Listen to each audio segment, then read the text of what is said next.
Hi everybody, I thought today I'd talk about contingent offers. As we move into the spring market, and once again there is not a lot of inventory for people to select from, many sellers are hesitant to put their house on the market because they don't know where they're going. We hear that every day, all day. So one way to deal with that is to make a contingent offer on a property that comes up onto the market that you like.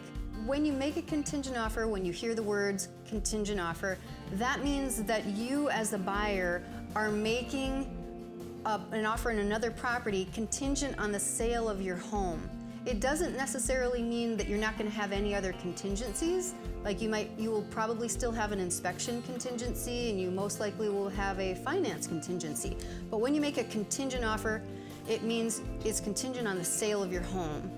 So we identify a property that you love, and we would write up an offer contingent on the sale of your property. And so when we do that, as part of the offer, we'd have to tell the listing agent and the seller when your house is going to be listed.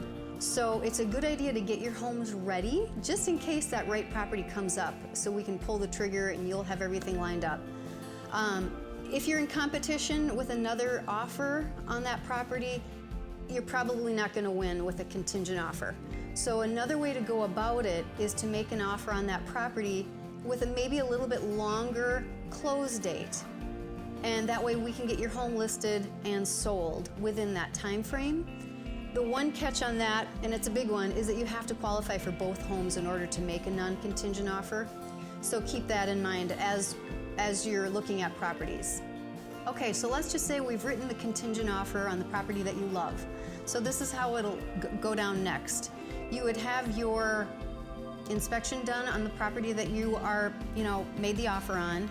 We'd get through that inspection period, and then we'd get your house listed, and we'd get going marketing your property.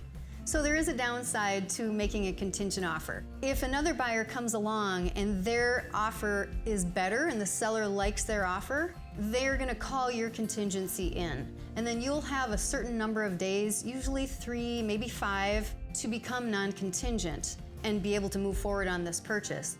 In order to become non-contingent, you have to have an offer on your property that's contingent on nothing else but finance.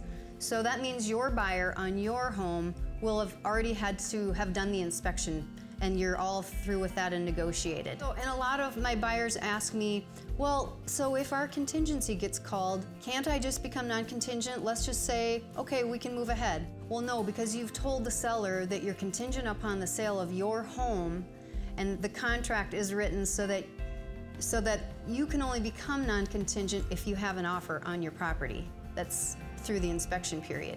You can't just switch over and say, well, I do have the funds, so let's just move ahead and be non-contingent. If the seller will allow you to do that, that's one thing, but the contracts are written such that you have to have an offer on your property to become non-contingent, and you have to be through the inspection period. So making a contingent offer on the property that you find that you love is definitely a viable way of getting into a new property in a market where inventory is short.